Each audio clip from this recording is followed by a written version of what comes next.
এই যে ওই জায়গাটার মধ্যে একটা ক্রাউড সোর্সিং এর কোনো বুদ্ধি বের করা যায়, মানে এটা একটা যদি ক্রাউড সোর্সিং এর একটা বুদ্ধি করা যায়, ঠিক আছে একজনের একটা খুব ভালো আইডিয়া আছে, আমরা সবাই মিলে, যেমন আমার দুইটা খুব ভালো এক্সপেরিয়েন্স আছে। একটা হচ্ছে যে আমরা শ্রাবণী নামে একটা মেয়ের জন্য টাকা তুললাম, 40 লক্ষ টাকা তুলছি 37 দিনে। আর আমরা এক স্যারের জন্য টাকা তুললাম, 12.5 লক্ষ টাকা আমি তুলছি একদিনে। অর্থাৎ কেউ কিন্তু বেশি টাকা দেয় না। ওই স্যারের জন্য যে ক্যাম্পেইনটা ছিল সেটা হলো আজকে তুমি বার্গার খেও না। এবং আমাদের একটা হিসাব আছে, আমরা প্রতিদিন প্রায় 18 লক্ষ টাকার বার্গার খাই মহাকালী মোড় থেকে ইন্ডিপেন্ডেন্ট ইউনিভার্সিটি পর্যন্ত। তো ওখানে আমরা ক্যাম্পেইনটা করছি, একদিন বার্গার খেয়ে আমরা 12.5 লক্ষ টাকা আমরা একজন স্যারের জন্য দিচ্ছি। তো ক্রাউড সোর্সিং এর কোনো জিনিস যদি করা যায়, ঝামেলাটা হচ্ছে বাংলাদেশ ব্যাংকের সঙ্গে আলাপ করতে গিয়ে আমরা দেখলাম যে এই যে ক্রাউড সোর্সিং এ আপনি যে টাকা তুলবেন, টাকা তুলে আরেকজনকে দিবেন, এখন এটা কোনো মানে বাংলাদেশ ব্যাংক আমাকে একটা বুদ্ধি দিচ্ছে, বলছে করে ফেলো, পরে দেখা যাবে। হ্যাঁ আমাদেরকে জানায় না, যা করার করে ফেলো, পরে ধরা পড়লে তখন একটা কিছু হবে।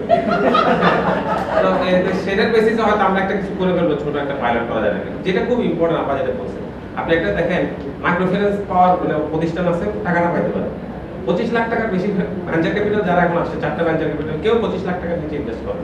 কিন্তু আমার যারা ছোট ছোট এন্টারপ্রেনার, কারো 5 লাখ টাকা দরকার, কারো 2 লাখ টাকা দরকার, একজন অ্যাপ ডেভেলপার, এই আজকে সকালবেলা একজন ফোন করছে, সে একটা খাবার অর্ডার পেয়েছে ইউএনডিপি থেকে, হ্যাঁ তার 1.5 লক্ষ টাকা ক্যাশ দরকার। হ্যাঁ সে 30 তারিখে খাবার ডেলিভারি দিবে, 2 তারিখে বিলটা পাবে, 3 তারিখে টাকাটা দিয়ে দিতে হবে, 2 লাখ টাকা পাচ্ছে। আচ্ছা আবার দিকে বসে বলতে ম্যানেজ করে। এই জায়গাটা হ্যাঁ এই যে ছোট্ট যে টাকাটা 5 লক্ষ থেকে 20 লাখ টাকা পর্যন্ত, এইটা কিন্তু কেউ ফিনান্স করে না। এটার একটা কোনো বুদ্ধি আমাদের বের করতে হবে। এটা যেন মিডিয়া করতে পারে, মিডিয়া যেটা করতে পারে, ইনফ্যাক্ট আমরা করিও। আমরা এখন যেটা ঠিক করছি যে আমরা প্রথম আলো থেকে একদম আমাদের এই যত এন্টারপ্রেনার আছে ছোট ছোট সবাই প্রমোট করবো, এবং আমরা একটা কাজ করছি যেটা হচ্ছে যে প্রথম আলোতে কেউ বিজ্ঞাপন দিতে পারবে না, বাংলাদেশে সবচেয়ে বেশি এক্সপেন্সিভ।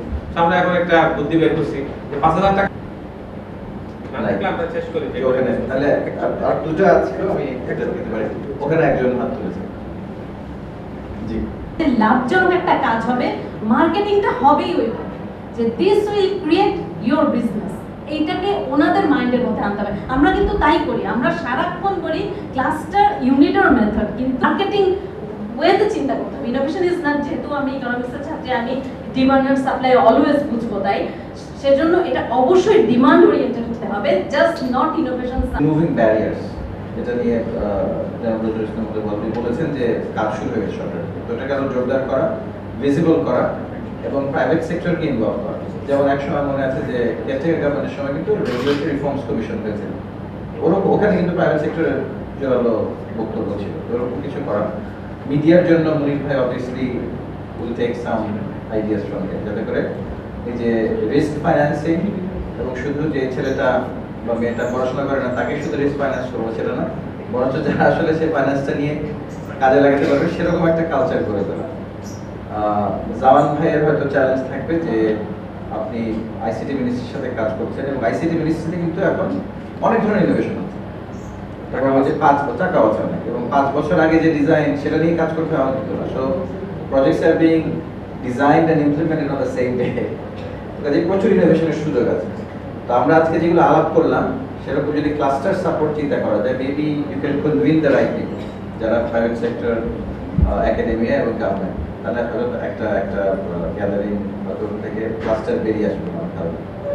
আপনাকে ধন্যবাদ দেবো, আপনি